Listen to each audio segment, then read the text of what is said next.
Yeah! Yeah! Ça va? Yeah. Yeah! Ça fait longtemps, hein?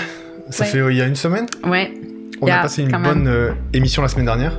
Ouais, c'était vraiment cool. C'était vraiment stylé avec Hello Grise et tout. Yes. Comment tu vas? Ça va bien. Ça va bien. Comme, c'était pas that bad cette semaine. Hey! Ça, c'est assez bon pour le noter. Moi, c'est un peu pareil. C'est toujours des semaines... T'as eu des semaines chargées? Une semaine chargée? Ouais, c'est chargé. Mais c'est la fin de l'année, donc souvent, c'est un peu tout qui tombe en même temps. Mais ça va. Parce que toi, tu fais des études à côté? Ouais. Mais là, la semaine prochaine, c'est... la semaine qui arrive, là, c'est Reading Week, donc genre la semaine de relâche d'automne pour se rattraper dans tout ce que j'ai pas fait. Ouais. Ça va. Ok, cool. Ouais. Moi, pareil, ça va être une semaine... Non, pas de relâche, mais un peu plus chill. Donc, j'espère pouvoir lire plus. Yes! Parce que là, l'actu, elle est en feu quand même. Ouais. Donc ça donne envie quand même de lire des trucs et de voir un peu ce qui se passe. En sachant que là, on a quand même eu une fin de semaine assez chargée et assez folle.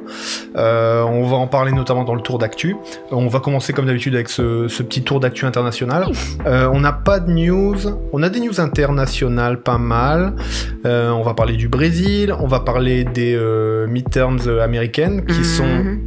là, qui vont bientôt débarquer et où on voit la campagne s'exciter vraiment pas mal et avec surtout des mauvais signaux. Et on va expliquer pourquoi dans un petit décryptage. Ensuite, mauvaise nouvelle pour les femmes françaises, mais pour les femmes autour du monde, c'est le fait qu'à partir d'aujourd'hui, elles travaillent gratos. Ouais. Et on va expliquer pourquoi on peut dire ça.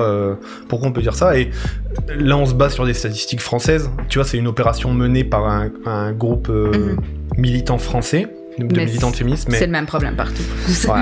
Moi, j'ai toujours en tête les chiffres de la Banque mondiale de 2016 sur la répartition du travail et du capital entre femmes et hommes dans le monde. J'ai pas mis les stats, mais on pourra les évoquer. Tu vois, c'est vraiment flippant. Ouais. Ensuite, ce qui s'est passé hier soir. Hein. À l'Assemblée nationale française, on va en reparler, no spoil. Je pense que la plupart des gens qui nous suivent sont peut-être plus ou moins déjà au courant ou ont peut-être déjà vu passer la news, mais c'est quand même un peu gros ce qui se passe. Et pour les gens qui sont au Canada ou partout ailleurs, notamment en Afrique, ça risque de vous faire un petit choc. Ce qui s'est passé dans l'Assemblée nationale pendant la session de questions au gouvernement, c'était un peu incroyable. Et toi... T'as rajouté donc la COP27 s'en vient et j'ai décidé d'aller voir ce que Greta disait parce que souvent dans les COP elle dit elle répète un peu hey ça va pas bien puis vous faites rien. Donc là elle appelle du greenwashing. Yeah. Et anyway, on va en parler, mais ce qu'elle dit c'est vrai. Carrément. Voilà. Je pense qu'on peut mettre le sommaire là des news qu'on a prévues. Donc on va faire ça. Ensuite, on va faire un petit rattrapage de la semaine dernière. La semaine dernière, on a tardé sur les news, mais c'était cool. Je vais vous parler un petit peu de Haïti. Vraiment sommairement, mais juste pour se donner quelques éléments de compréhension sur ce qui se passe toujours à Haïti, ce qui se passe depuis des centaines d'années et qui continue à se passer là actuellement et qui explique pourquoi la situation est toujours compliquée à Haïti. Toi, tu nous as trouvé un truc. Donc, puisque j'ai fait ma chronique la semaine dernière et Valentin n'a pas eu le temps, je vous ai fait une mini chronique de trucs étranges que j'ai trouvé. C'est juste pour s'amuser. Mais donc, on va parler de Taylor Swift qui bat des records mondiaux tout de suite, sans réellement parler de Taylor Swift parce que ça va avoir aucun rapport avec le fait de ce qu'elle fait maintenant. Voilà. J'ai vraiment hâte encore. En deuxième partie d'émission, on recevra Céline, qui est du coup une des membres de la coloc, ici là où on tourne, et on va parler de plein de trucs, notamment d'immigration rapidement, sur pourquoi des Français se retrouvent, tu vois, de l'autre côté de l'Atlantique en Acadie. Qu'est-ce que tu fais ici? Retourne en France. Ouais, non, mais c'est ça. Ils devraient retourner en France. Mais nous, on est des expatriés, on n'est pas des immigrés. Ouais, ça, c'est différent. Alors, c'est en fonction de la couleur de peau, tu vois, t'es plus ou moins expatrié ou plus ou moins immigré. T'es même des fois, t'es même pas migrant, tu vois. Ouais, non, c'est ça. Je pense que c'est même... quand t'es blanc, tu peux pas être migrant. Ouais. Tu vois? Non, si tu sais, les Ukrainiens, c'est des réfugiés. Tu vois, c'est des réfugiés. On n'utilise pas d'autres termes, tu sais. Ça... Exactement. Ça dépend beaucoup de la couleur de peau. Étrange, surprenant. Étrange. Ensuite, on parlera avec Céline sûrement, elle, de ce qui l'a mené aussi à s'engager dans plein d'associations, politiquement, etc. Et elle a également elle a un attrait pour le monde carcéral en général, donc on aura l'occasion d'en parler. Ça va être... C'est vraiment intéressant. L'idée d'inviter Céline, elle est née de... déjà des discussions qu'on a ensemble, tu vois, dans la coloc en général, mais de la fois dernière où on a parlé justement de cet investissement-là, donc ça c'était cool. Chill émission, tranquille. Et on est en train de préparer nous les programmes pour les prochaines émissions, et on a vraiment des assez bonnes nouvelles pour des invités, des gens qui sont intéressés pour intervenir, et ça nous fait vraiment plaisir. Ouais, on a des réponses vraiment favorables quand on contacte les gens, ce qui est cool, parce que on est un petit podcast, on vient de commencer, donc on est vraiment tout petit, carrément. Donc, tu sais, je comprends si les gens diraient, qu'est-ce que c'est que ça? Non, mange de la marde. Ouais. Enfin, comme toi, tu le dirais, mais... Fuck off. mais tu sais, je comprends si les gens disent, j'ai pas le temps de faire ça. Non, là, je vais pas passer mon vendredi à parler à 2 inconnus sur Twitch. Mais les gens disent oui. Alors, c'est vraiment nice. Et ça, c'est vraiment cool. Ça, c'est vraiment cool. On commence par les news? Ouais. OK. Let's go. Yeah. Voilà. That's it. Les midterms. Je peux le lire. Donc, alors... Point intéressant sur la revue de presse qu'on fait au début à chaque fois. On se sert des fois d'articles qu'on trouve, des fois on essaie de réécrire en faisant une sorte de revue de presse avec aussi des analyses qu'on a pu entendre, qu'on a pu avoir et tout. Moi c'est notamment, là sur la partie midterm, c'est notamment l'émission À l'air libre de Mediapart en direct, qui est vraiment bien faite, que j'ai croisé avec pas mal de sources américaines, notamment CNN et MSNBC, et il y avait aussi... un autre, je suis pas allé voir Fox ce qu'ils disent sur ce qu'il s'est passé en Iowa hier soir, mais j'aurais pu, en sachant qu'à mon avis ça allait reprendre les éléments de langage de Donald Trump, que je vais vous plus ou moins vous donner. Alors, pour les gens qui nous écoutent en podcast et qui lisent pas, du coup, ce que j'écris, c'est « La situation est complexe pour Joe Biden, qui fait face à de nombreuses critiques. Pour les uns, il a été trop lent et trop mou dans la mise en place de réformes sociales et écologiques.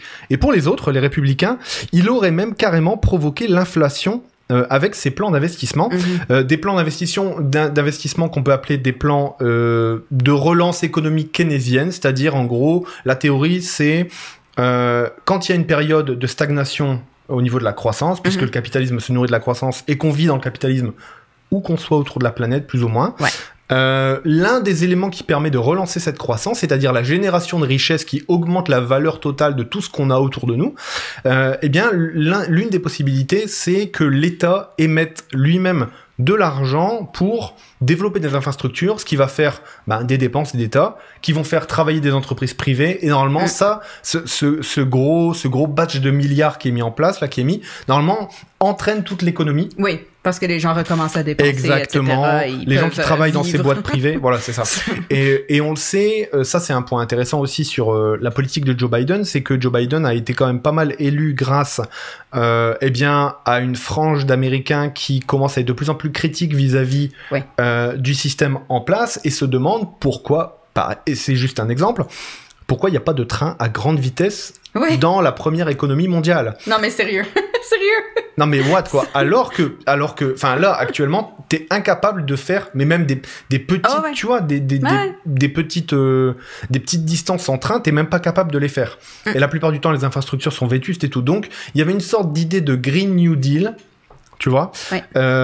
Or, ce Green New Deal qui était vraiment appelé par notamment un parti que nous on suit plutôt pas mal, qui s'appelle Our Revolution, avec notamment back par Bernie Sanders, avec notamment les 4 alors je vais pas dire les Avengers, tu vois, mais en gros avec Ocasio-Cortez et les copines là, tu vois. Globalement, il y avait de quoi.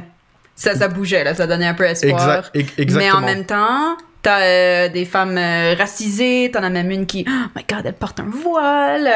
T'as un homme, mais tu sais. C'est Ilhan Omar qui est du coup élu. Et mais ça, en même temps, ce qui proposait était super, et en même temps, c'était juste leur image. L'emballage générale. Mais je pense que était derrière, déjà critiquée.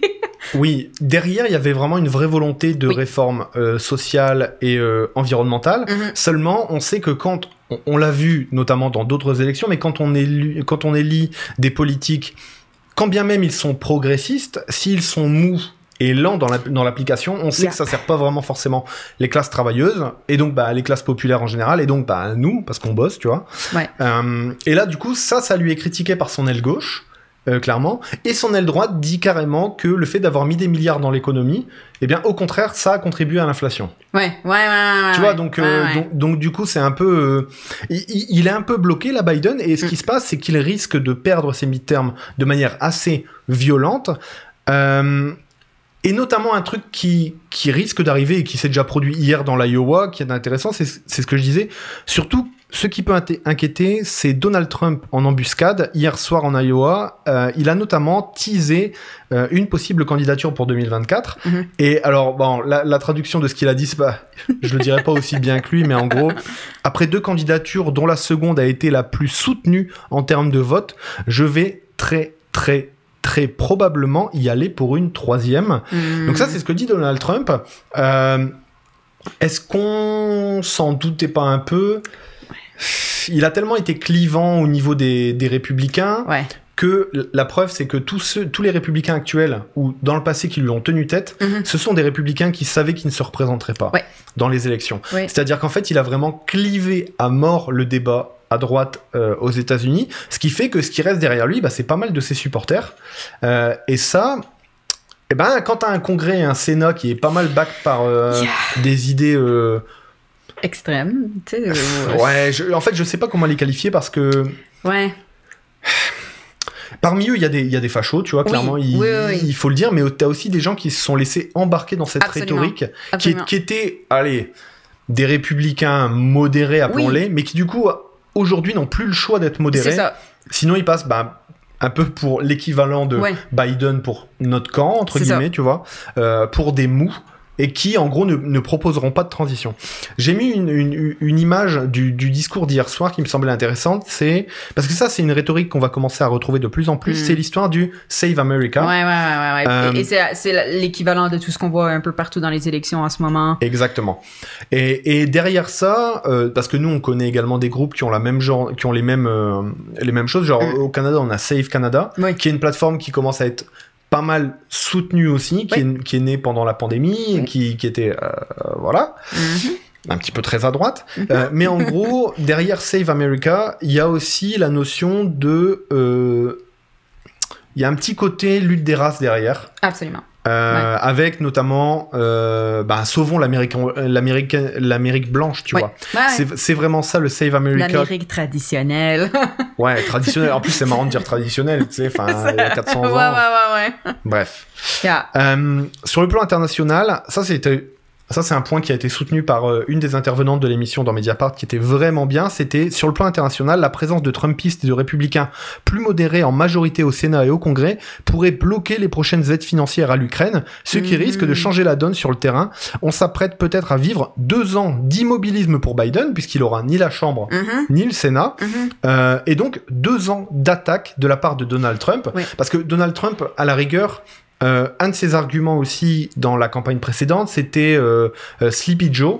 Tu vois, le fait de dire... le petit vieux qui fout rien, il est trop lent, il parle lentement, blablabla. Et là, un blocage du Sénat et du Congrès par les républicains américains entraînerait, et en plus surtout renforcerait l'image de Sleepy Joe, qu'il mettrait en super mauvaise posture pour 2024. Actuellement, tu donnes un pôle entre Biden et Trump. Surtout que je lisais un article intéressant, c'est que la plupart des immigrants américains, donc du coup les Mexicains, tu vois, et hispaniques en général, tu vois, sont en train peut-être de changer de bord parce qu'ils étaient vus comme majoritairement démocrates. Parce que je vais quand même tenir avec le camp des gens qui veulent bien des immigrés, tu vois, clairement. Seulement, Biden a fait sa campagne des midterms, notamment dans les classes privilégiées américaines, de gauche, social-démocrate, on va dire, et donc sur des valeurs fondamentales comme l'accès à l'avortement. Or, de par un point de vue religieux, beaucoup de Mexicains, d'immigrants hispaniques, etc., ne se retrouvent absolument pas dans cette proposition. Et donc, dans un article qu'on pouvait lire aussi sur Mediapart, il y avait un revirement des hispaniques vers les républicains qui se retrouvaient plus dans des valeurs comme celle-ci. Wow! Ben, j'écoutais une entrevue là-dessus où l'analyste parlait d'un des camps qui a été perdu aussi par Biden. C'était les femmes blanches de classe moyenne, un peu plus haut dans cette classe-là. Et entre autres, à cause de toutes les choses pro ou anti-avortement, où elles se retrouvent plus dans le côté anti-droit à l'accès à l'avortement. Et ça fait peur, mais c'est là où il y a cet outil qui est vraiment utilisé pour donner des voix à Trump, et ça fait peur. C'est vraiment incroyable. Je m'attendais pas à ce revirement-là. Et surtout que, allez, en conclusion sur cette news-là, l'arrivée aux commandes de Twitter de Elon Musk, et donc du coup, et notamment sa sacro-sainte liberté d'expression, risque de voir revenir pour les 2 années d'attaques qui viennent Donald Trump sur Twitter, et ça risque clairement d'avoir un impact fou. Je vais en parler notamment dans une news qui vient après, là, vis-à-vis de l'Assemblée nationale française, mais voilà, cette liberté d'expression, on voit où elle peut mener. Donald Trump, on a l'impression que c'est un peu anodin comme candidature. C'est absolument pas anodin. Cette personne est misogyne, sexiste, raciste, et en plus ne se cache pas. C'est-à-dire que... Non, c'est ça. Et il sait qu'il peut dire ce qu'il veut, et les gens il le dit ouvertement. Je pourrais dire n'importe quoi contre n'importe qui, et les gens qui votent pour moi voteraient quand même pour moi. Hein. Donc, c'est là où tu dis, OK, ben... la conversation, elle va où? OK, tu peux dire n'importe quoi, tu peux faire n'importe quoi et t'as quand même des votes. Ben, merde. Exact. Bonne chance, America, je sais pas. Non, mais, et ça ouvre la fenêtre d'Overton. C'est-à-dire que plus t'es capable de balancer des conneries, tu vois, anti-progressistes, on va dire en général, tu vois, notamment des attaques vis-à-vis du genre, vis-à-vis de l'orientation sexuelle, de la religion, de la couleur de peau, enfin, tu vois, plus tu lances ce genre d'attaque-là, plus la fenêtre s'ouvre à ce que des comportements de racisme systémique ne bougent pas et restent en place, tu vois, en se disant, oui, mais, enfin, il y a quand même pire.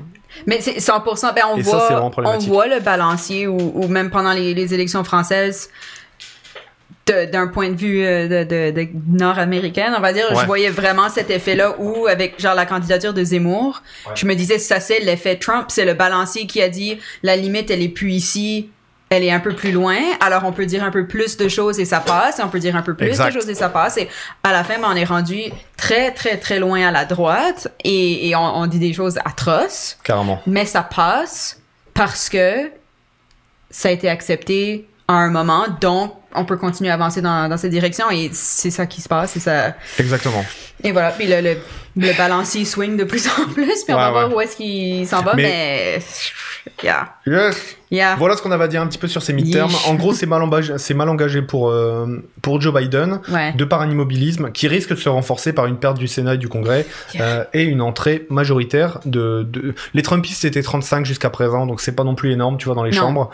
Mais là, il risque d'avoir des renforts, justement parce que un certain nombre de républicains ne se représentent pas pour ces midterms.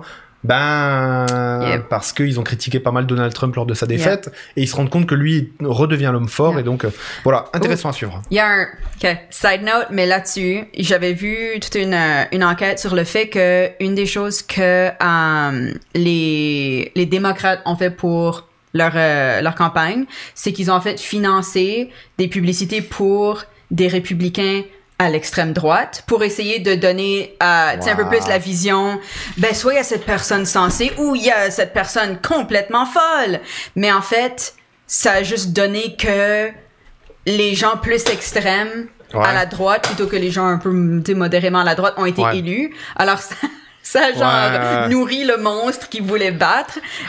Très mauvaise idée, guys. Bravo, mais donc mais juste on voit genre l'effet en gros de ça. Carrément. Mais la preuve, du coup, encore une fois, que l'idée de la liberté d'expression va forcément ouvrir à de plus en plus de discours chelous. Et ça vraiment pas une bonne chose.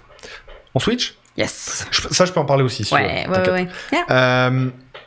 Brésil une semaine après, tout va mieux. Pas vraiment, en fait. Voilà. Donc ça aussi, c'est issu de quelques lectures. Je vous lis juste ça pour les personnes en podcast. Lula est élu président d'un Brésil hautement divisé. Les fidèles de Bolsonaro reconnaissent la victoire de Lula. Alors, notamment les fidèles qui sont les mieux placés. Notamment, il me semble qu'il y avait un président de chambre d'assemblée qui était vraiment très bien placé et qui, lui, a accepté la défaite assez rapidement. Par contre, il y a eu Bolsonaro, un silence qui a été vraiment long, qui faisait craindre le pire. Et je vais expliquer pourquoi après. Des truckers bloquent les routes en contestation des résultats de l'élection. Les polices locales et nationales tiennent bon en libérant les barrages, symbole d'un pouvoir régalien au service de la Constitution. Ça, c'est plutôt une bonne nouvelle que la police ait tenue. Et ça, c'est lié au point numéro 1 que je voulais dire. Je pense que Bolsonaro voulait attendre de voir un petit peu quelles étaient les réactions du régalien. En gros, est-ce que la police allait être... est-ce que la police et l'armée allaient être au service de la Constitution ou est-ce qu'ils allaient être un petit peu plus permissifs et lui permettre de mener quelque chose. Ça rappelle des moments sombres de l'histoire du Brésil, notamment le moment de la dictature militaire, tu vois. Mais j'en parle après. Depuis, alors ça c'est la news folle, l'extrême droite était en folie cette semaine. Depuis, des rassemblements sont toujours en place et les autorités enquêtent sur une manifestation où des partisans de Bolsonaro rassemblés à plusieurs centaines auraient fièrement affiché des bras tendus, donc un salut romain si on est romain, mais c'est surtout un salut nazi si on comprend un peu de quoi il s'agit, en écoutant l'hymne du Brésil. J'avais vu ça d'un média américain, j'avais vu ça décrit en tant qu'un geste fasciste. Mais j'étais là genre, guys, je sais que genre vous aimez pas la gauche là, mais ok. Voilà. C'est pas juste fasciste là, c'est un peu plus loin, ok. Mais c'est incroyable. Donc voilà, et la vidéo elle tourne pas mal et elle fait assez flipper. En plus, tu vois, c'est des truckers qui bloquent des routes et juste à côté il y a un tank et tout. Enfin, tu vois. Fuck. Genre et en plus tu vois que dans la foule, il y a un truc qui m'étonne, c'est que il y a peut-être 500 personnes, tu vois, dans la vidéo. T'en as très peu qui lèvent pas le bras. Oh yeah, c'est vraiment une vague de gens qui lèvent leurs bras. C'est gros là. Je veux dire, enfin, je réfléchis même aux fachos d'autres pays, tu vois, et tu te dis à quel moment autant de monde peuvent avoir envie de se rejoindre derrière un signe aussi dégueu, tu vois. Puis il y a personne, tu sais, des fois il y a des choses comme ça qui arrivent dans des trucs d'extrême droite et il y en a qui disent wow, tu sais, j'ai quand même mes limites. Mais là c'est vraiment un mouvement de foule. Carrément. Assumé.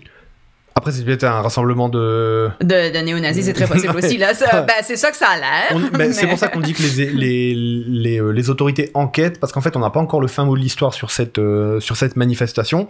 Mais c'est quand même très choquant. C'est quand même très choquant. Putain, j'avais lu une news avec Starship Trooper. T'as déjà entendu ce film, tu l'as déjà vu. C'est un chef-d'œuvre. C'est carrément un chef-d'œuvre. Non, on n'a pas le temps d'en parler là. Donc, c'est là où ils ont tous des noms genre d'Amérique latine, mais le prononcent super américain. Oui. Hello, one. oui. Mais c'est surtout... oui, parce que c'est parmi les soldats tu vois, du troupe, tu vois. Genre... C'est le truc qui m'a tué en premier shot. Oh non. En plus, je l'ai écouté qu'en français quand j'étais plus jeune. Prépare-toi parce qu'en anglais, n'importe quel mot pas en anglais est détruit. Ok, ça roule. Ça suit bien le principe du film alors. Nickel. Ambiance chill au Brésil donc, puisque c'est l'élection la plus serrée depuis la fin de la dictature militaire qui a terminé en 1985. Une dictature qui était née après le coup d'État du 31 mars 64, appuyée par les États-Unis. Et surtout des entreprises étrangères, donc j'ai mis qui aiment le Brésil, oui, je pense qu'ils s'en foutent du Brésil, c'est juste que c'est une manne de ressources naturelles. C'est du cash. Incroyable. Et donc, voilà, on va voir ce qui se passe. Je pense que Bolsonaro est vraiment resté silencieux dans le but d'attendre, de voir ce qui allait se passer. Est-ce que quelqu'un le back ou pas, ou est-ce que, tu vois... C'est vraiment ça qui... Si vous voulez voir quelque chose de drôle et vraiment triste, c'est sur son Instagram, il a publié une vidéo qui a été envoyée de la part de Trump, qui est comme hey les amis, un vraiment bon gars que vous devriez élire, il est trop bien, bravo Brésil, mais il a perdu, donc ça le rend encore plus drôle. Mais voilà, donc si vous voulez vous amuser à cette vidéo-là. Mais c'est sinon, vraiment incroyable. Sinon, l'insta de Bolsonaro est pas si excitant. Voilà. Ouais, non, bah, comparé à celui là, c'est sûr que c'est pas fou, tu vois. C'est sûr que c'est pas fou. Alors, attends, hop, je règle ça. J'essaie de voir le chat, mais c'est bon. Yes. Donc, les femmes travaillent gratuitement à partir d'aujourd'hui. It's great. T'es contente? Oh, yeah. J'adore travailler gratuitement. C'est super. Mon Dieu. Mais donc je peux commencer. Donc ça, c'est basé sur la France, mais c'est la même réalité un peu partout avec des différentes dates. Mais ce vendredi 4 novembre 2022 à 9h10 et 55 secondes, les femmes ont commencé à travailler entre guillemets bénévolement.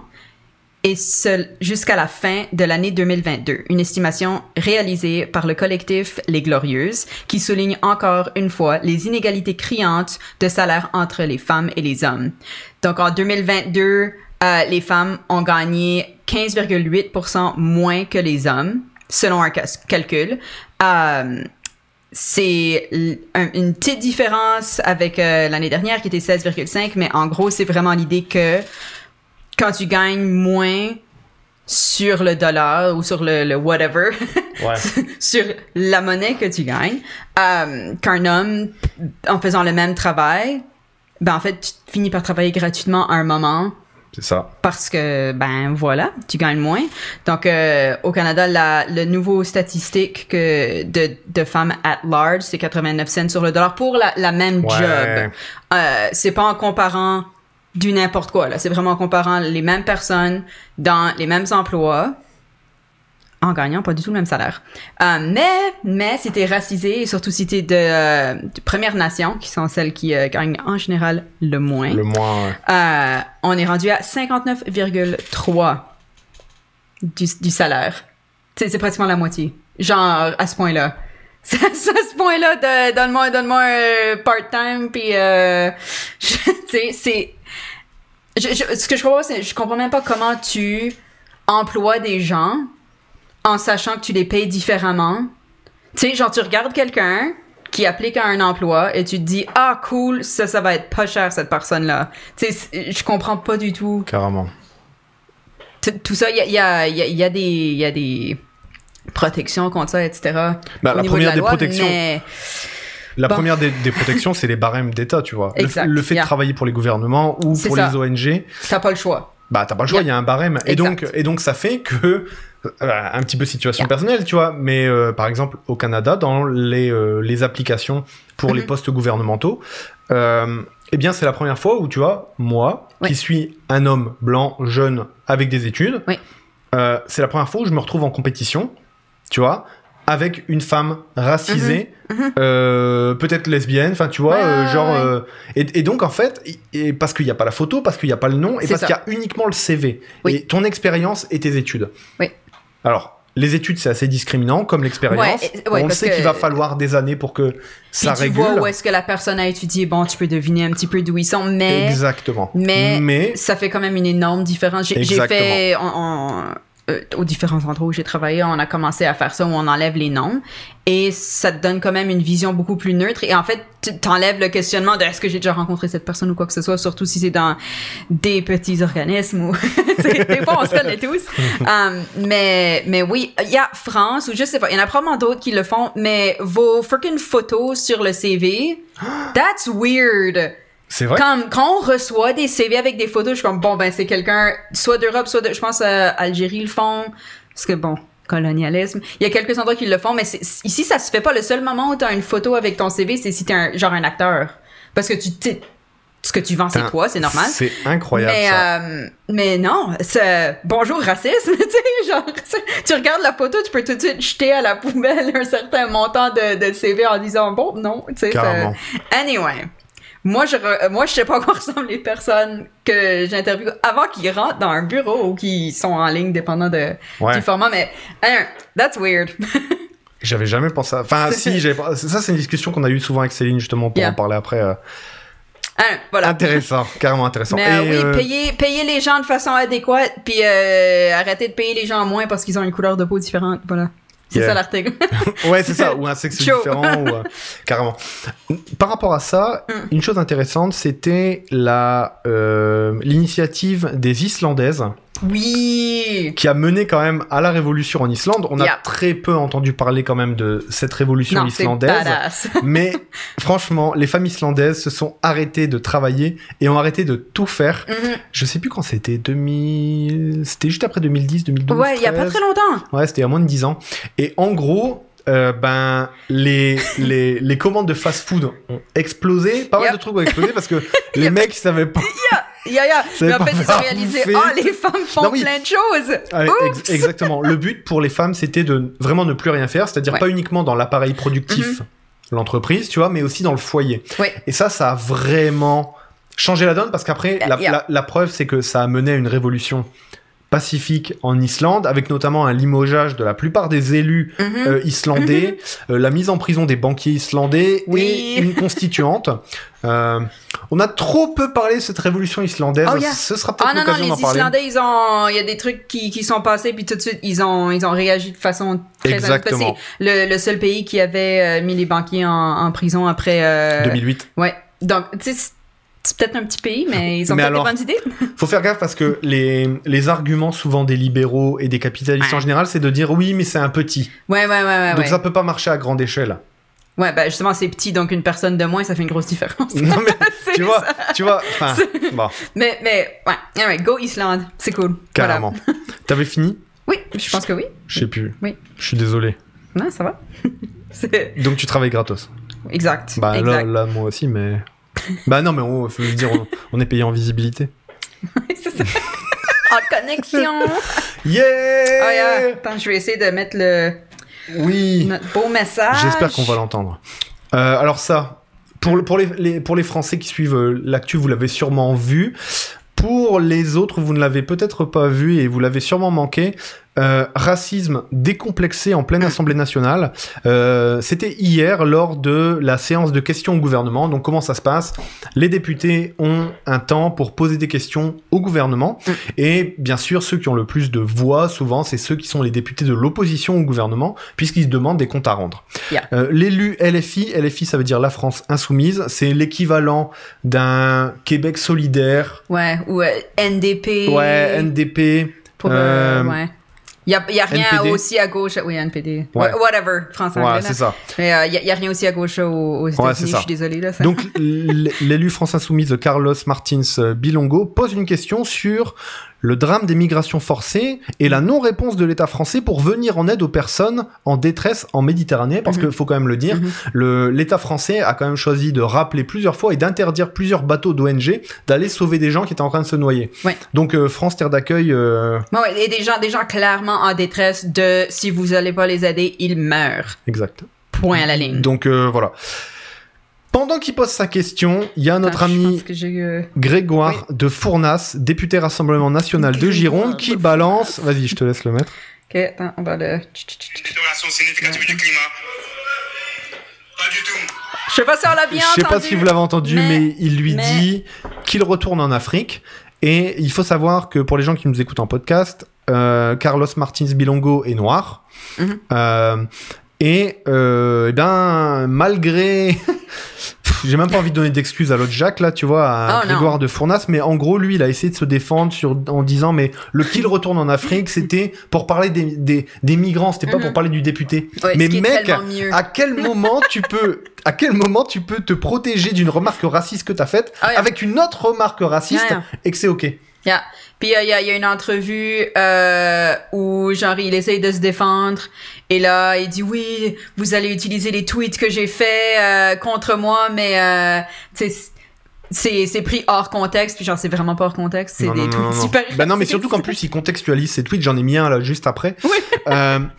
Donc la bonne nouvelle, alors qui est pas vraiment une semi-bonne nouvelle, c'est que notre pas ami Grégoire de Fournas, le facho, on peut le dire clairement, eh bien, il y a eu le vote de la sanction la plus lourde possible contre un député pour ses propos racistes qui a été voté aujourd'hui de manière quasi unanime dans l'Assemblée nationale. Alors, cette sanction, elle est pas énorme, c'est 2 semaines de suspension d'Assemblée nationale et c'est une indemnité de fonction divisée par 2 pendant 2 mois. Ouh. Mais c'est la plus lourde sanction qui puisse être prise par l'Assemblée nationale. Et la dernière fois où ça a été invoqué, c'est en 1964. Damn! Donc ça fait il y a longtemps que... donc ça, c'est plutôt une bonne nouvelle. Ce que j'ai retrouvé très très regrettable, c'est que dans les médias mainstream français, on va dire, on a beaucoup donné la parole à Grégoire de Fournas et assez peu à Carlos Martins Bilongo, tu vois. Et ça, c'était un peu incroyable. Il faut préciser une chose, c'est que Monsieur de Fournas, le noble facho, il a quand même un historique de Twitter qui est assez fou et il a commencé à supprimer du coup tous les tweets qui avaient un lien avec Afrique ou Noir. Mais l'Internet, c'est forever, les amis! Yes, carrément. Donc là, je vous ai mis notamment un de ses tweets où il dit... en réponse à une autre... je vous donne le contexte. Il y a une personne qui poste sur Facebook « Hello, ma question va peut-être paraître farfelue, mais j'aurais voulu savoir si sur Saint-Aubin-du-Médoc, il y avait beaucoup de diversité. Étant un couple noir, je n'ai pas envie de me retrouver avec papy et mamie à la boulangerie en train de me faire dévisager et que mes enfants aillent à l'école en étant l'attraction du village. » Donc ça, c'est une question qu'une personne noire se pose quand elle débarque dans un petit village en France. Ouais. Tu vois, ce qui est très légitime. Bah, tu te dis, je veux pas être l'attraction, quoi. Et ce à quoi Grégoire de Fournas, lui, il prend un screen de ce post-là et il le met. Ça ne choque personne. Est-ce que j'ai le droit aussi de me demander si à Lormont, par exemple, il reste encore des blancs parce que je n'ai pas envie d'être le seul là-bas. Si Erwan veut être avec des noirs, il peut aller en Afrique. Mais what the Puis fuck? c'est la même rhétorique qu'il n'y a jamais eu de noirs ever en France. Tu sais, genre s'il y a eu des noirs, c'était juste des esclaves et de passage, et sinon c'est des migrants qui volent des jobs. Genre, c'est l'imaginaire de ça. Alors qu'on a en plus... Ce qui est juste pas vrai. Bref. C'est juste pas vrai. Mais voilà, donc l'Internet, c'est forever, Grégoire. Alors, mange de la marde, on a tous tes tweets. Exact. Puis, j'espère que tu pars plus longtemps. Je sais pas quoi dire. Le hic, c'est que, on en parlait tout à l'heure avec la présence de Donald Trump sur Twitter. La fenêtre d'Overton s'ouvre avec ce genre de propos. Et il faut savoir que Grégoire de Fournas, qui n'avait que 8000 followers sur Twitter avant jeudi, en a désormais environ 17 000. My God. Ouais, donc il a presque doublé son nombre de followers sur Twitter grâce à une sortie purement raciste. Peu importe le contexte de son commentaire, c'était raciste. Exact. Donc, bon, voilà, cadeau. Ça, pour les gens qui sont extérieurs un petit peu à ce qui se passe en France. Voilà, la France... est un pays systémiquement raciste, on peut le dire. La preuve est en plus comment a été gérée un petit peu cette affaire autour de ça. On n'a pas une unité nationale comme on aurait pu l'avoir. Franchement, au Canada, au Canada, il y a eu des choses comme ça en Nouvelle-Écosse. Hein. Puis je veux dire, il y a toujours des trucs. Mais je veux dire, t'as une vraie réaction commune de tout le monde, tu vois. Tout le monde se rend compte. Je pense que c'est je sais pas, comme... J'aime pas ce que je vais dire parce que ça sonne comme quelque chose de facho, mais genre l'arrêt de la décence professionnelle où il y a un moment où tu dois couper ton avis personnel de j'aime ci, j'aime ça, et tu dois faire ton travail et rester professionnel. Gueuler qu'il retourne en Afrique, ça aucun rapport avec ton travail. Si tu n'aimes pas les immigrants, fais des lois anti-immigrants. Je sais pas quoi dire, mais comme, fais ta job. Gueule pas des injures, puis là, mais c'est ça que ça devient. Et là, ça devient un cirque, et ça devient du n'importe quoi, puis ça s'amplifie. Et c'est là où on s'en va. Exact. Et c'est pour ça... Peut-être que c'est l'occasion de le dire là maintenant, mais souvent, vous le voyez, nous, sur ce qu'on poste sur Instagram, même ce qu'on échange dans les émissions, il y a forcément un sujet qui est lié à l'extrême droite. Et pour certains, dans les discussions qu'on a pu avoir, ils peuvent se dire qu'il y a une surreprésentation de l'extrême droite dans ce qu'on délivre, tu vois, comme contenu.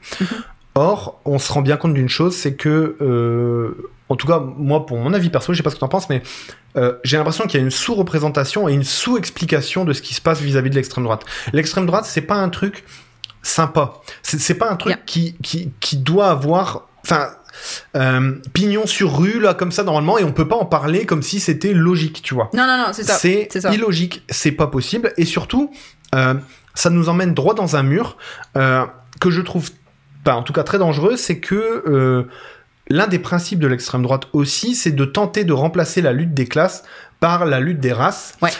Et ça t'empêche de penser la réalité économique du monde, et donc ça t'empêche de penser l'écologie, ça t'empêche de penser pourquoi des classes sont dominées et d'autres non, tu vois. Et donc pour moi c'est vraiment un épouvantail pourri qui met un climat de merde dans un pays, tu vois. Et j'aurais pu prendre un autre exemple vis-à-vis de ça. Il y a je me souviens plus son nom, c'est un acteur qui fait pas mal de trucs sur TikTok et Instagram. C'est quelque chose Le Breton. Je retrouverai peut-être son nom. Mais c'est un grand costaud blanc. Enfin, tu vois, il a une allure un petit peu macho. mais qui a cette allure-là et qui ne l'est pas du tout. Et il était interviewé sur un plateau télé. Et où il disait, mais moi, la France qu'il y a actuellement, je vois pas de problème, quoi, tu vois, il y a des gens et tout. Moi, j'habite dans un quartier difficile, on le sait, mais c'est pas lié, tu vois, c'est pas lié à la couleur des gens, tu vois. Le quartier, il est difficile parce que, voilà, quoi. Et il dit, j'ai été appelé il y a 4-5 ans par une émission de, je sais plus qui c'était CNews, non, c'était pas CNews, c'était un autre, je veux pas dire de bêtises. Valeur actuelle. Et j'aurais dû mettre l'extrait parce que, peut-être que je mettrai l'extrait dans le réel, je pense. Et en fait, il dit, la femme chargée de production qui m'appelle dit on va faire un truc sur les banlieues, montrer un peu comment ça résonne dans les banlieues, comment c'est cool, que ce qui se passe, on va vraiment mettre en avant, tu vois, les banlieues et les quartiers, c'est cool et tout, tu vois. Puis en fait quand ils sont arrivés, c'était pas du tout ça qu'ils voulaient, tu vois. Et du coup qu'est-ce qu'ils ont vu dans leur caméra, ils ont vu des gens normaux qui travaillent, ils ont vu ça. Et à la fin la chargée prod est venue me voir et en me disant voilà, maintenant on a fait ça, on n'est pas venu là pour ça, maintenant il nous faut des barbus, il nous faut des djellabas, il nous faut des trucs, tu vois, voilà. What? Et dans son intervention il précise, il dit j'ai un problème avec les médias mainstream en France, notamment possédés par des milliardaires. Il dit pas tous, mais globalement ceux-là, parce que je me rends compte que par exemple ma grand-mère est en train de devenir raciste. Oui. Alors qu'elle sort pas de chez elle a jamais vu un noir depuis 15 jours, tu vois. Enfin, et à cause de ça, elle commence à avoir des tendances réactionnaires et des tendances racistes, tu vois. Donc tu te dis, j'aurais dû mettre ces extraits-là, mais en gros, on peut pas nous reprocher de parler trop de l'extrême droite. Non, c'est pas possible, c'est un vrai problème. C'est important d'en parler et de le décortiquer, parce que ce qu'on voit beaucoup, ça va être un tweet, tu vas dire « Oh, c'est raciste, c'est mal », ou même un emoji, whatever, mais tu vas pas l'expliquer. Et c'est pas juste pour pointer à quelqu'un et dire ça c'est mal, ça c'est raciste, c'est pour décortiquer, mais pourquoi est-ce qu'il a dit ce truc raciste? Qu'est-ce que ça fait? Qu'est-ce que ça donne? Donc, exact. Voilà, c'est pour ça qu'on le fait. Et ça nous lie un petit peu à moi, une statistique qui m'a vraiment fait peur, mais il y a plus d'un Américain sur 10 qui ne sait pas ce que c'est l'Holocauste, tu vois? Qui est la bête immonde du nazisme, et qui est, l'expression ultime de l'extrême droite, tu vois, qui est l'annihilation et le génocide d'un peuple parce qu'on le considère inférieur, qui nous embête, etc. Donc, le fait que des Américains ne connaissent pas la Shoah, ça fait vraiment flipper. Et je pense qu'on aura une discussion avec un autre membre de la coloc, là, avec Romane le jour où elle reviendra. Elle a été vraiment touchée fortement quand elle est allée à Auschwitz, tu vois, on y est allé en famille et tout. Et on parlera sûrement de cette expérience-là, parce que la fois dernière où on a parlé d'Auschwitz, on a un petit peu rigolé parce que c'était l'histoire de... c'était juste un news un peu what the fuck. Non mais mais franchement, là, ça Simone Veil, tu vois, et le parc et tout, tu vois. Mais je pense qu'il faut qu'on fasse un petit épisode, tu vois, sur cette partie-là, parce que ça façonne encore beaucoup. De toute façon, dans tout ce qu'on dit, la Seconde Guerre mondiale et l'état de maintenant, on est vraiment encore toujours dans un monde post-Seconde Guerre mondiale, vraiment, tu vois. Et ce qui s'est passé pendant la Seconde Guerre mondiale, c'est vraiment pas anodin. C'est un truc qu'on n'avait jamais vu. Ah non, mais absolument. Et il faut continuer d'en parler, parce que si on oublie cette chose-là, on risque de voir redébarquer. Déjà, on risque de laisser faire des génocides peinards. C'est ça. Notamment ce qui est en train d'arriver en Chine, tu vois, avec les Ouïghours. Ça pourrait très bien se passer en Russie, dans les régimes totalitaires. Et on a commencé à le voir légèrement au Brésil, notamment avec les Indiens Kayapo, tu vois, qui pouvaient plus défendre l'Amazonie face aux intérêts financiers que Bolsonaro défendait. Et on a commencé à avoir des micro-tendances génocidaires dans la reconquête de la forêt par les industries forestières. Donc du coup, Il faut qu'on puisse continuer à en parler. On voit ces tendances partout et c'est ça. Faut pas ignorer. Bon, on avance? Oui. Désolé, en fait, c'est moi. C'est correct. Bon, je voulais juste signaler, c'est ça, la COP 27. Yes. 27, guys. Ça fait 27 fois que les gens vont se rencontrer. Donc, la COP 27 va commencer et Greta Thunberg, qui est une personne fantastique, elle a fait son speech un peu annuel pour dire et bouger. Et donc, elle appelle à du greenwashing. Donc, je lis un peu l'article de TF1.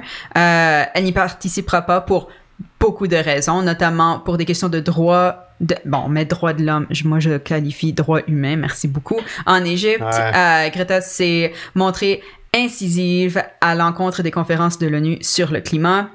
Quote, les COP ne sont pas vraiment destinés à changer le système.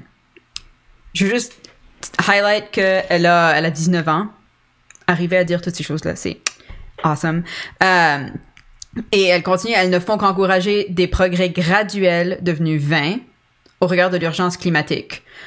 Elles sont surtout utilisées comme une opportunité pour les dirigeants et les gens au pouvoir d'obtenir de l'attention pour toutes sortes de greenwashing. Et on l'a déjà vu où, c'est ça, c'est les gens se rencontrent. Bon, celle-ci, c'est plutôt une rencontre de suivi. Ouais. Mais c'est des gens qui se déplacent de partout dans le monde en probablement jet privé, qui, la dernière fois, le premier soir, ils bouffaient du steak et elle disait, allô, guys, il y a même pas de logique dans vos repas, franchement. Donc, enfin. Voilà, donc je pense que Greta en aura le bol, puis c'est bien de faire des speeches, mais il y a un moment où... il y a un moment, faut mettre de la soupe à la tomate sur la Joconde, hein, tu vois. Mais c'est ça. Donc, on verra ce qui en sort. Il y a aucune décision qui est censée être vraiment prise, là. C'est plutôt un état des lieux. Mais bon, voilà. Je voulais juste le souligner. Puis on va suivre ça. Alors, j'ai fait j'appelle ça mini what the fuck. Qu'est-ce que c'est mini what the fuck? À la place de faire une chronique complète. Alors, j'ai googlé des trucs et je suis tombée sur le doppelganger. Donc, un doppelganger, pour contexte, pour ceux qui suivent pas des trucs de paranormal comme moi, et vous avez tort. C'est dans la mythologie, si je me trompe pas, plutôt irlandaise, mais où c'est un être qui est ton clone un petit peu, mais méchant. Okay. En gros. Mais donc, le doppelganger de Taylor Swift serait la prêtresse de l'église de Satan. Et si vous regardez la photo, elle se ressemble franchement pas mal. Quand même. Donc, 1989, c'est une date clé. Parce que Zina LeVay, moi j'ai eu du fun à chercher des photos. J'ai toujours du fun à chercher des photos. Zina LeVay était une sataniste et porte-parole de l'église de Satan parce que son père, Anton LaVey, l'a fondée. L'album 1989 de Taylor Swift, qui a été un succès énorme international, coïncide avec l'année où Zina a quitté l'église. Est-ce vraiment une coïncidence? Je ne sais pas. By the way, Zina est maintenant une artiste qui vit à Berlin, qui fait du bouddhiste tantrique. So, you know. Whatever. Found that weird. De conclusion, c'est une doppelganger? Sont-elles tout simplement deux blanches aux cheveux blonds qui se ressemblent? Ou est-ce que Taylor Swift est une clone de la prêtresse satanique? Je vous laisse décider. Voilà, c'est tout, c'est une connerie que j'ai trouvée sur l'internet et ça m'a fait rire. C'est vraiment bien encore. Voilà. Donc Taylor Swift en ce moment bat des records internationaux, mais à la place, mais moi je... c'est peut-être moi je parle de ça. Écoute, peut-être qu'elle a des pouvoirs d'un autre monde. Carrément. On avance? Yes. Oui, je pense que c'est tout. J'avais rien d'autre à dire. Je vais la faire courte aussi là-dessus, mais c'est juste pour donner quelques éléments de contexte sur ce qui se passe notamment à Haïti. Quelque chose que j'ignorais totalement, donc j'ai fait quelques petites recherches pour ce petit bout là. Quelque chose que j'ai trouvé très intéressant. Haïti, le destin de la première république noire. C'est important pour être mentionné. Oui. Haïti, pour ceux qui ne situent pas où c'est pas en Afrique. C'est pour ça que c'est d'autant plus étrange d'avoir la première république noire là. C'est l'île d'Hispaniola qui se trouve dans l'océan Atlantique, proche un peu au sud de Cuba, et qui est ce qu'on va appeler la frangine de la République dominicaine. Tu vois, on a vraiment toute cette énorme île là. Et Haïti, ça veut dire la terre aux hautes montagnes. J'ai appris ça. Cool. Parce qu'il y a beaucoup de récifs et il y a beaucoup d'altitude et tout. Là où c'est intéressant, c'est l'histoire de cette île. L'histoire de cette île, elle date de la colonisation. C'est un des premiers pieds que met l'Européen quelque part en dehors de l'Europe, l'Afrique et l'Asie. Ça se fait sur l'île d'Hispaniola, du coup. C'est Christophe Colomb qui pose le pied en 1492. Et eh bien, il y a des autochtones sur place. What? Normal. Et il va les exploiter pendant 5 ans. Wow. Tu vois, ils vont creuser des trous, ils vont aller chercher de l'or et tout. Enfin, tu vois, voilà. Pour ceux qui connaissent peut-être le personnage du chef conquistador dans Pocahontas, par exemple, le très mauvais film de Disney, c'est exactement... Bah non, mais il est très mauvais, pas sur le point de vue film en lui-même, mais l'histoire est dégueu, tu vois. Oui. Putain, et puis John Smith, ben, c'est pour l'histoire de... C'est Jean Dupont, tu vois. Jonestown, là, pas Jonestown. Jamestown. Jonestown, c'est autre chose. Bref, donc en gros, exactement, ils font ça, les Espagnols, donc peinards. Ensuite, ils s'en vont. Cool. Et là, les Français débarquent. Hey, surprise. Surprise. Les Français débarquent et ils vont installer à Haïti la colonie la plus prospère de l'empire colonial français, notamment grâce à la canne à sucre, grâce au café, au chocolat, et surtout, ça va être la base française du commerce triangulaire, c'est-à-dire, en gros, l'importation massive d'esclaves issus d'Afrique noire, qu'on va aller acheter sur la côte ouest africaine, et qu'on va aller ramener, du coup, à la Barbade et à Haïti, notamment autour de Port-au-Prince et tout. Seulement, ça va pas se passer comme prévu pour longtemps, parce que les Français vont perdre l'île. Bon, mais ça, c'est nul de dire ça. C'est plutôt les personnes sur place qui vont regagner leur liberté et se libérer juste avant. Enfin, en gros, ils vont récupérer cette liberté pendant l'Empire en France sous Napoléon. Napoléon va se faire décimer sur place, tu vois. Enfin, clairement, ça va pas être possible. Pauvre petit Napoléon. Désolé, Napoléon. Et donc, du coup, la première République noire va être proclamée grâce à des révolutionnaires qui sont vraiment battus. Ça a donné lieu à beaucoup d'exactions des deux côtés, tu vois. C'est la première fois où des Blancs se font vraiment génocider peinards dans une île alors qu'ils sont colons.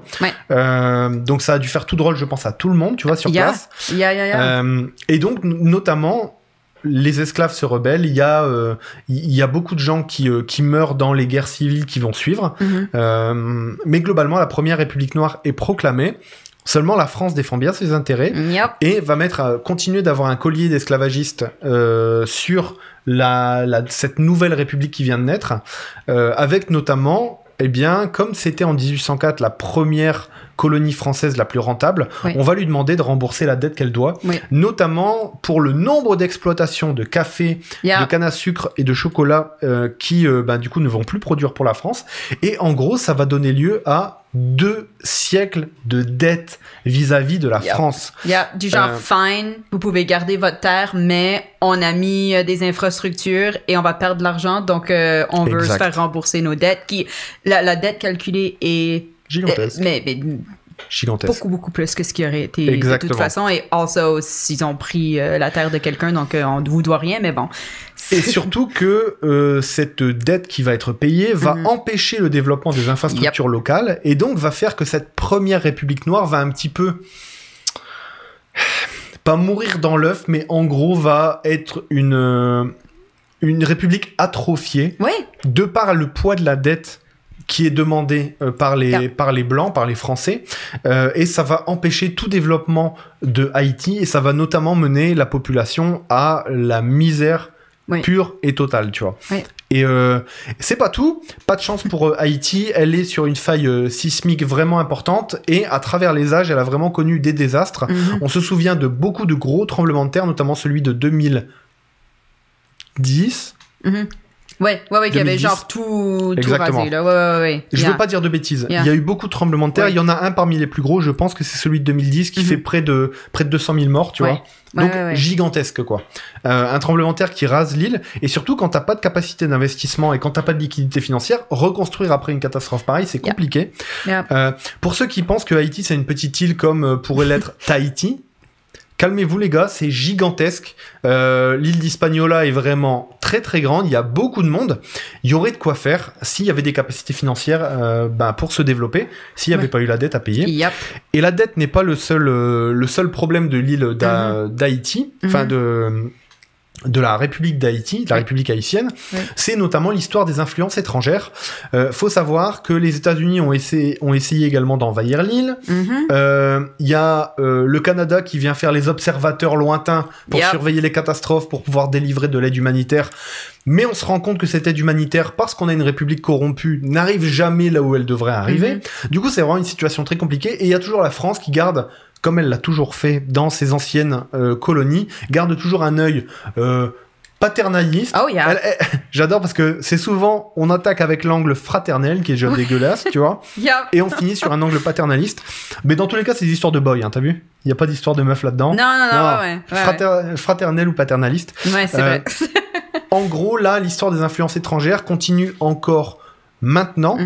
Et l'un des exemples, c'est justement ce qu'on décrivait avec la présence du Canada parce que là... Les soldats de la paix, comme des fois ils sont appelés, là. Exactement. Là, il y a vraiment des émeutes vraiment fortes contre le coût de la vie, en gros, pour lutter contre le coût de la vie. Or, les Haïtiens font ce qu'ils peuvent, et ils ont un contexte politique qui est vraiment gangréné par les influences étrangères, qui fait que c'est très difficile pour l'île de retrouver une sorte de stabilité et d'indépendance auto-créée, parce que la stabilité est vraiment... Imagine que tu essaies d'avoir un plateau et de le mettre à l'équilibre, mais que tu as toujours des gens qui te tirent sur les bras à gauche à droite pour les intérêts. Parce que rappelons-le, c'est pas une petite île, c'est une grosse île, il y a beaucoup de ressources naturelles. Et surtout, les États-Unis en ont fait une place touristique vraiment gigantesque. Beaucoup de gens se rendent à Haïti et en République dominicaine. Ça fait tourner énormément le tourisme. Oui, ils n'avaient pas accès à Cuba. Donc, non, mais c'est ça, c'est vraiment ça. Tu vois, c'est pour les gens qui... Pour la Floride, c'est déjà bien, mais on va aller encore plus loin, donc on va trouver un autre endroit. Et donc, du coup, les ingérences font que, malheureusement, c'est compliqué pour eux d'avoir une stabilité et un développement d'infrastructures. Et surtout que ces ingérences vont jusque dans les élections et empêchent toute stabilité politique. Donc voilà ce qui est un petit peu le contexte autour de l'île d'Haïti. Que je voulais un petit peu vous donner. Absolument. Voilà, pour qu'on y voit un petit peu plus clair et qu'on comprenne. On reviendra plus précisément sur les situations des émeutes autour du monde. Ma prochaine chronique, j'annonce tout de suite, ce sera sûrement autour des camionneurs dans le monde qui se mettent majoritairement à rejoindre les mouvements de blocage d'extrême droite. Et on va essayer de se demander si la profession de camionneur, te conditionne à être un supporter de Trump, du Parti populaire du Canada, ou notamment de certains mouvements d'extrême droite, je pense notamment aux Pays-Bas, avec des convois de blocage qui allaient jusqu'à l'Union européenne et tout, avec des grosses tendances nationalistes. C'est étrange parce que... Alors, je vais pas commencer ma chronique maintenant, mais... Non, on en parlera plus tard. Si vous voulez lire quelque chose pour un peu vous ouvrir les yeux au niveau de... Pas seulement Haïti, mais j'en ai appris beaucoup sur Haïti dans ce livre-là, et c'est La pensée blanche de Lilian Thuram, que j'arrête pas de le répéter à tout le monde, là, mais c'est vraiment, vraiment un bon livre, et ça simplifie beaucoup de choses, mais ça parle justement du fait qu'Haïti a essayé d'être libre, et après ça, on les a écrasés avec une dette où, quand tu dois repayer un truc constamment, tu peux pas investir. Non, carrément. Posez-vous la question, pourquoi est-ce que le café, c'est dans les choses les moins chères? Pourquoi est-ce que le chocolat, c'est censé être vraiment pas cher quand c'est des pays peut-être exploités qui le produisent? C'est pas ici, c'est pas en France qu'on fait pousser du café, les amis, là, majoritairement. Donc, yes. C'est un petit peu de réflexion. On vient de finir cette première partie de l'émission. Yes. On a pris pas mal de temps, mais ça va aller. Du coup, on va se faire une petite pause de 7-8 minutes. Et on se retrouve juste après avec Céline. Donc toi, tu retrouves tout le monde semaine prochaine. Yes. Et on peut dire qui on a comme invité semaine prochaine. I think so. On aura les madames. Les mesdames. On aura les mesdames comme invité. Vous allez voir, c'est une page Instagram. Vous pouvez déjà commencer à les suivre. Les mesdames, c'est vraiment trop stylé. C'est super cool. Ce qu'elles font, et c'est la mise en avant de figures féministes politique et non, oui. À travers les âges.